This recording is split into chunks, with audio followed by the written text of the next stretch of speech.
I still remember one and only Onyame Jesus, a Nollywood actor and a content creator. Anyway, I see in this video make it go viral. Hey.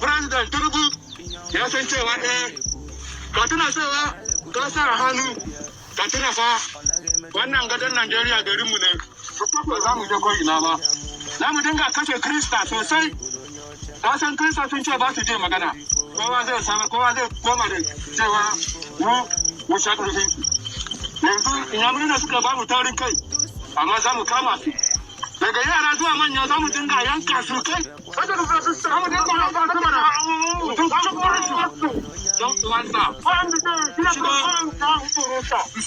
kace kai Donald Trump ka kaga ana yanka su dinga cin abinci su kuɗi ba a jin tsoron kowa garin mu ne sunana mai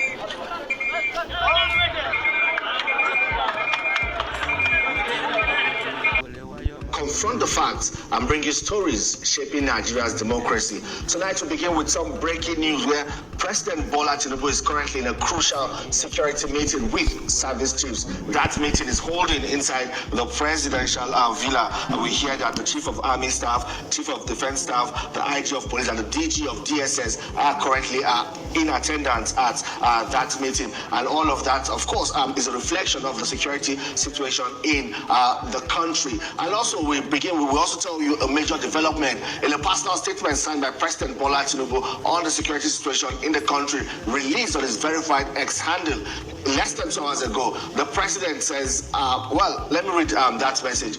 It says, let's start with the president's words released just a few hours ago. He said, "You will recall that I cancelled my trip to the G20 summit in South Africa to enable me coordinate the security efforts at home. Thanks to the efforts of our security forces over the last few days, all 38 worshippers abducted in Eruku, Kwara State have been rescued. I am equally happy that 51 of the missing students of the Catholic school in Niger State have been recovered. I am closely monitoring the situation nationwide and receiving continuous updates from the front line. Let me be clear, I will not relent.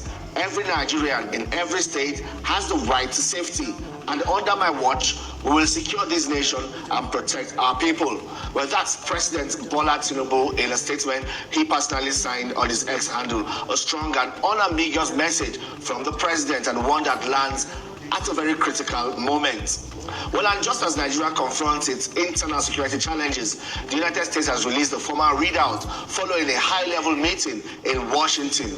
According to the statement from the office of the U.S. Secretary of War, this was on the 20th of November. Secretary Pete Hegseth received a Nigerian delegation led by the National Security Advisor Malam Nuhu Ribadu at the Pentagon.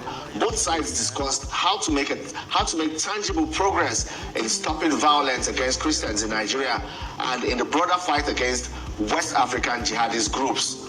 Secretary Hegseth stressed the need for Nigeria to demonstrate clear commitment, urgent and long-term, in protecting vulnerable communities while expressing Washington's readiness to work by and with Nigeria to degrade terrorist networks and also pose threats to the United States.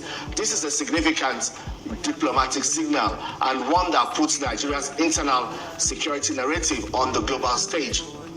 What tonight helping us unpack these developments is the president's, especially on the president's statement, the U.S. readout, and the broader implication for Nigeria's national security architecture is the senior special assistant to the president on community engagement, North Central, Dr. Abiodun Eshet. Thank you for coming on the program. Thank you for having me. Yeah, and it's good to see you again. Well, a lot is happening, and thankfully, all the 38 people abducted in Kwara State have been released. That's the breaking news we're following this time. And all of this is happening in the North Central. You are the special assistant to the president, community engagement, North Central. What is wrong with the region? Okay, thank you so much. First, let me congratulate Mr. President for, acting on his word and making sure that the adopted kidnappers' victims from Kwara State have been released, and also 51 out of the 315 students that have been kidnapped in Niger State have also been released as well. This shows that the president is committed in making sure that every citizen in Nigeria is safe and secure. So that's the plus to us. The new dimension that we're facing has been basically based on the new narrative that we've been having from the global stage about people being kidnapped or about Christian genocide. Let me run you through some data from 2001 to 2023.